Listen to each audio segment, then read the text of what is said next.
राजस्थान में उपचुनाव की राजनीति से एक बड़ा नाम उभर के आया और वो नाम था नरेश मीणा। और नरेश मीणा ने न सिर्फ पूर्वी राजस्थान बल्कि पूर्वी राजस्थान से हाड़ौती बेल्ट की तरफ बढ़ती हुई विधानसभाओं में भी अपना एक अच्छा वर्चस्व बनाया। नरेश मीणा का नाम जितनी तेजी के साथ में बढ़ रहा था राजस्थान के अंदर, लग रहा था कि नरेश मीणा राजस्थान में तीसरे फ्रंट की एक उम्मीद को बड़ा कर सकता है। नरेश मीणा के लिए कई चर्चाएं भी चली। नरेश मीणा के लिए कहा गया कि साहब भारतीय जनता पार्टी सरकार की झोली में बैठ के नरेश मीणा खेल रहा है और भारतीय जनता पार्टी की बी टीम के रूप में काम कर रहा है। फिर एकदम से नरेश मीणा अपने काम में लग गया और नरेश मीणा का नाम धीरे धीरे लोग जो थे वो प्रदेश स्तर के ऊपर भूलना शुरू हो गए। एकाएक एक ऐसा आदेश आया जिसके अंदर कहा गया कि नरेश मीणा की जमानत को रद्द कर दिया गया है। नरेश मीणा को 6 तारीख तक जेल जाना होगा। मुकदमा वही था देवली ओनियारा में एसडीएम थप्पड़ कांड। मेरे साथ है नरेश मीणा के सहपाठी, नरेश मीणा के साथ इस पूरी मुहिम में निरंतर कदम से कदम मिलाकर चलने वाले प्रहलाद कठाना। इनसे जानते हैं कि क्या कारण रहे। नरेश मीणा के लिए बहुत सी बातें चल रही थी, चर्चाएं चल रही थी और फिर नरेश मीणा एकाएक कैसे किसी की आंख की चुभन बन गया। प्रहलाद जी, क्या कारण रहा? नरेश मीणा तो अब कोई ऐसा धरना प्रदर्शन भी नहीं कर रहा था, आंदोलन भी नहीं कर रहा था। ये कहा गया कि जो शर्तें जमानत के अंदर तय की गई थी उन शर्तों का उल्लंघन नरेश ने किया है और उसका एक ही निष्कर्ष है कि उसको जेल जाना होगा। नरेश ने कोई शर्त का उल्लंघन नहीं किया। अगर नरेश मीणा जी भाजपा पार्टी ज्वाइन कर लेते तो कितना भी उल्लंघन कर लेते, कितना भी बड़ा कांड कर देते तो कोई मुकदमा नहीं होता और पूरे मुकदमा फ्री हो जाते। जिस भाजपा ने अंता के चुनाव में नरेश मीणा जी से कहा कि आप भाजपा का टिकट ले लो, जिससे कंवरलाल मीणा जो भाजपा का एमएलए था उसकी जगह पार्टी भी भर सके और कंवरलाल मीणा को हमेशा के लिए जेल में डाल के उसका करियर जिस तरीके से बर्बाद किया, ये आदिवासी समाज को चेक करना चाह रही थी भाजपा कि क्या हमारे साथ है या नहीं है। पहले तो कंवरलाल मीणा को जेल में डाला। एकमात्र मीणा एमएलए जो राजस्थान का ही नहीं पूरे देश का एकमात्र आदिवासी मीणा एमएलए भाजपा का होने के बाद जिस तरीके से ओम बिरला जो लोकसभा स्पीकर है और अंता से हारा हुआ पहले जो आज का विधायक है भाया जी और प्रताप सिंघवी जी, शांति धारीवाल जी, जिनका गठजोड़ कांग्रेस बीजेपी के अलग अलग हो सकता है लेकिन उनका जो भाईचारा था उनको खटक गया कि कंवरलाल मीणा कैसे अंता से एमएलए बन गया। उसको हटवा दिया। हटवाने के बाद में दोबारा चुनाव करवा दिया और चुनाव जब हुआ तो इन्होंने नरेश मीणा से कहा कि तुम्हारे पूरे मुकदमे खत्म कर देंगे, आप भाजपा का टिकट ले लो। लेकिन जब नरेश मीणा जेल गया था, ये सिर्फ सुनी सुनाई बात है या ये घटनाक्रम आपका भोगा हुआ है? भोगा हुआ है, ये घटनाक्रम भोगा हुआ है।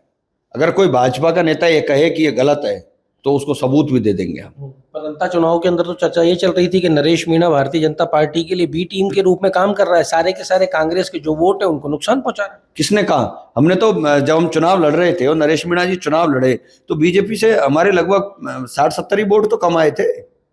हम तो लड़ रहे थे, हमने तो बीजेपी कांग्रेस का जीता ना।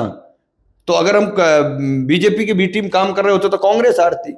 हम तो बीजेपी से फाइट में थे, हमारा कोई किसी को बी टीम ये नहीं था तो हार गया वो। हमारे 70 वोट कम आए थे, उससे क्या फर्क पड़ गया। इसका पीछे जो मूल कारण है वो ये है कि जब नरेश मीणा जी के पिताजी जो भोले शंकर के बहुत बड़े उपासक हैं, जब वो वार्ता करने के लिए गए थे, विधानसभा घेराव की जब बात चल रही थी, मुख्यमंत्री जी नरेश मीणा जेल में थे तो मुख्यमंत्री जी ने कहा था कि मैं गिरिराज जी भगवान गोवर्धन मुरली वाले का बड़ा भक्त हूं, मैं कसम खाता हूं कि जो आज आपसे बात कर रहा हूं, कमेंट कर रहा हूं, वो पूरा करूंगा। आखिरकार वो किसका दबाव था कि मुख्यमंत्री जी वो कमेंट पूरा नहीं कर पाए। मुख्यमंत्री जी ने ऊपर हाथ कर लिए कि मैं ये तो नहीं कहूंगा कि मैं क्यों नहीं कर पा रहा हूं, लेकिन मुझसे भी बड़ी कोई शक्तियां इस देश में हैं जो नरेश मीणा को जेल में डालना चाहते हैं, नरेश मीणा को जगन गुर्जर की तरह जेल में मरवाना भी चाहते हैं। ये मेरा आरोप है। नरेश मीणा एक छात्र राजनीति से निकला लड़का, चुनाव के लिए प्रयासरत, इधर से टिकट मांगा उधर से टिकट मांगा, मेहनती लड़का, वो इतना कितना बड़ा हो गया कि देश की बड़ी शक्तियों की आंख में चुभने लगा। हाँ, बड़ा हो गया ना। वो इसलिए बड़ा हो गया कि जब हाड़ौती के अंदर नरेश मीणा ने नंगे पैर चलना शुरू कर दिया, 3 चुनाव लड़के ये बता दिया कि मैं 1 महीने में चुनाव लड़ता हूं और 50,000 60,000 वोट लेकर के आता हूं। हाड़ौती के अंदर जो किसान कौम वर्सेस 4 जो लोग हैं, जिनको आप चाहे धन्ना सेठ कहो या कुछ भी कहो, फर्क जातियों का या जाति बिरादरी का नहीं है, फर्क है कि वही 4 आदमी, भाई उस जाति के और भी कोई दूसरा आदमी बन के आता तो आदमी आदमी का फर्क है, लेकिन वही 4 आदमी 40 साल से जो हाड़ौती को चूस करके जो खा गए, और वहां की जो किसान कौम है, चाहे गुर्जर है, मीणा है, एससी है, वहाँ का माली समाज है, कुशवा समाज है, धाकड़ समाज है, जो भारी तादाद में बड़ा समाज है, वह ना तो कोई राजनीतिक उनकी हिस्सेदारी है और ना कोई किसी भी तरीके के शासन प्रशासन की हिस्सेदारी है। जब उनको कोई थाने जाता है, पटवारी जाता है, उनको बुरी तरह प्रताड़ित किया जाता है। और यहां तक कि आज भी ओम बिरला जी स्पीकर है। मैंने तो यहां तक सुना है कि जब से प्रहलाद गुंजल जी से चुनाव हुआ है ओम बिरला जी का, उसके बाद तो विरोधियों को थाने में भिजवा करके कहते हैं कि मुझे वीडियो कॉल करके ये बताओ कि आप कितनी बढ़िया इसमें मार दे रहे हो। इससे कुकृत क्या हो सकता है? शर्म आनी चाहिए जो देश की संसद का स्पीकर हो और इतनी घटिया उनके अंदर डर हो। तो नरेश मीणा से डर गए, इनको पता लग गया कि और ये तो अच्छा किया।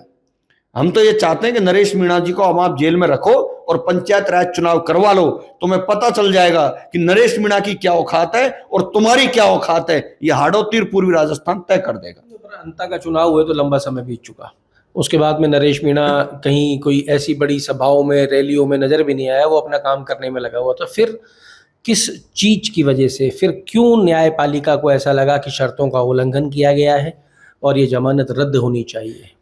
माननीय न्यायालय ने नरेश मीणा जी को जेल नहीं भेजा। माननीय न्यायालय ने तो जमानत दे रखी थी।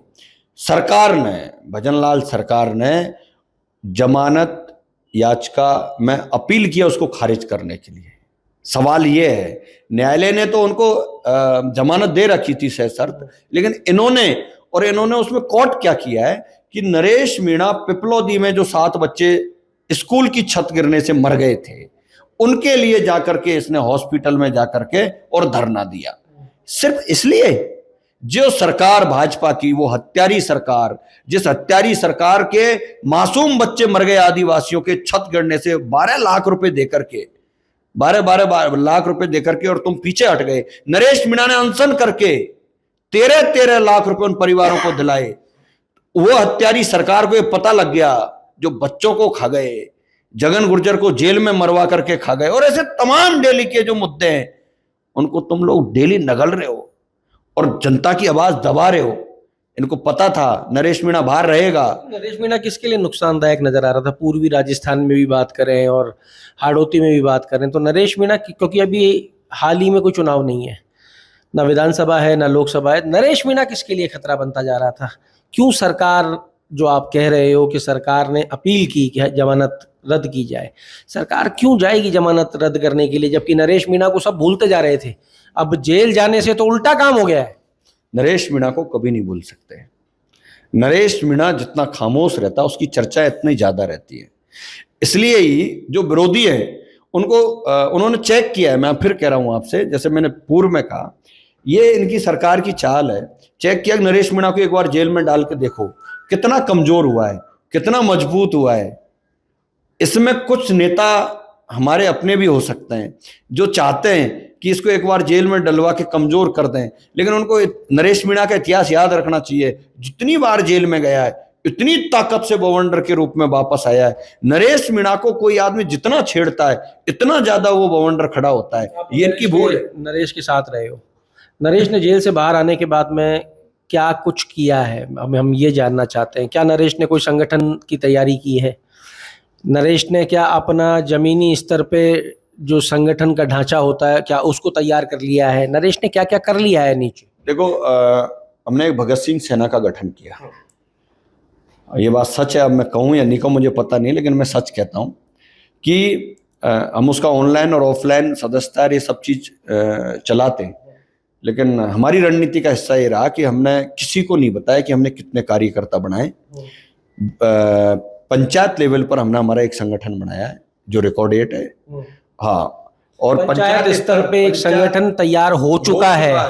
भरतपुर, धौलपुर, करौली, दौसा, सवाई माधोपुर, टोंक, बूंदी, कोटा, झालावाड़, बारा, ये जिले हैं जहां पे संगठन रेडी है, पंचायत स्तर पे। पंचायत स्तर पर हमारा संगठन रेडी है, यहां तक रेडी है कि हमारा सरपंच कौन होगा, जिला परिषद कौन होगा, किस आदमी को हमें सपोर्ट करना है, किसको नहीं करना है, और वो सिर्फ और सिर्फ भगत सिंह सेना प्रमुख नरेश मीणा के एक इशारे पर, बिना सोशल मीडिया की सूचना के, बिना मीडिया के, इतना बड़ा और इतना बड़ा दिमाग जो नरेश मीणा जी ने लगाया है, वो तो सत्ता में बैठी हुई सरकारें भी नहीं लगा सकती। ये वादे के साथ कह रहा हूं। और ये काम तब भी होगा जब नरेश मीणा जेल में होगा, तब भी ये काम होगा, ये तय।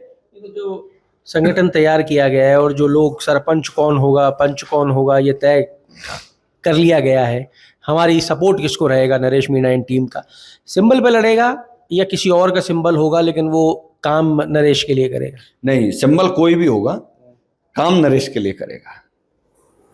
सिंबल की हमारी अभी कोई ऐसी लड़ाई नहीं है। व्यक्ति हमारा होगा, व्यक्ति भगत सिंह सेना का होगा, व्यक्ति नरेश मीणा का होगा, ये तय है। तो वो सिंबल कांग्रेस बीजेपी का भी हो सकता है, किसी का हो सकता है, किसी का हो सकता है। अब बीजेपी के सिंबल की और कांग्रेस के सिंबल की जो बात है, अभी उस पर हम थोड़ी सी तय करेंगे, चर्चा करेंगे, क्योंकि हाड़ौती और पूर्वी राजस्थान, जो मैंने आपको जिले गिनाए, वहां जो हमारे लोग हैं वो ये कह रहे हैं कि भाई प्रहलाद सिंह खट्टना, आप जल्दी से हमारे बीच में आ जाओ और प्रत्येक ग्राम पंचायत स्तर पर एक शपथ दिला दो कि बीजेपी को वोट नहीं देंगे। तो फिर वोट किसको देंगे? अब सवाल आता है कि कांग्रेस को दें या नहीं दें। तो अभी इस बात पर तय करेंगे सब लोगों से एक बार बैठ करके कि बीजेपी कांग्रेस को नहीं देके चाहे नोटा पे वोट देंगे या कोई अपने व्यक्ति निर्दलीय लड़ा के खड़ा करेंगे। इसमें अभी हम विचार करने के लिए हैं। और बीजेपी और कांग्रेस दोनों सम्मिलित हो गई हैं या अभी सिर्फ बीजेपी के लिए तय किया है कि बीजेपी को वोट नहीं देंगे? अभी तो बीजेपी को तय किया है। कांग्रेस अभी कांग्रेस के लिए कुछ जगह है विचारणीय है। हाँ। ये रणनीति का हिस्सा है। जैसे ही चुनाव नजदीक आएगा ये सामने आ जाएगा। हाँ, तो ये संगठन आपने तैयार कर लिया है? बिल्कुल तैयार है।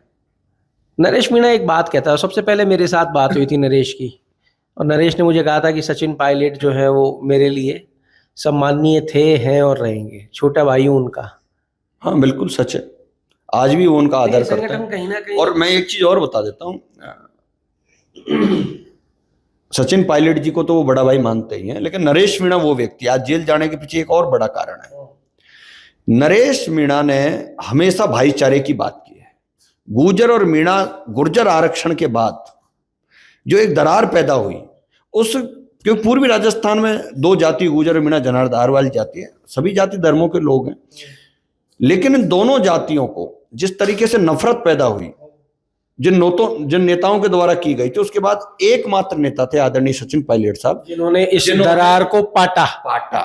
सचिन पायलट साहब दोनों 3600 कौम के साथ, दोनों कौमों का भाईचारा, 3600 छोड़ देते हैं कटाना साहब, दो कौमों ने तो ये तय किया था कि पायलट मुख्यमंत्री आ रहा है और साथ देना है। सवाल मुख्यमंत्री का नहीं, सवाल तो यही था, उस पे तो था ही, लेकिन ये तो एक पॉलिटिकली बात है। मैं आपको एक सामाजिक बात और बता रहा हूं।